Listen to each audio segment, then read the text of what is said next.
They always remind me of like who I am,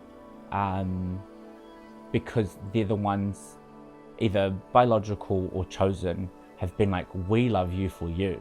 So like, don't ever really change that. To stand on my own and to stand in like my own mana and really know who I am, there've been huge parts of me learning about myself. I think having that strong foundation of, you know, they'll love you whatever, regardless, has really been my huge growing points, yeah.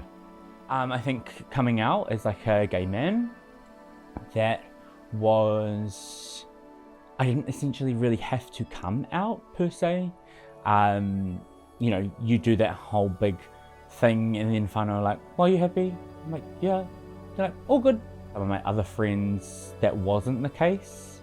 And, you know, their whānau was like, you know, radio silence. They stopped, kind of, that breakdown of whānau happened, where luckily enough, I have never experienced that.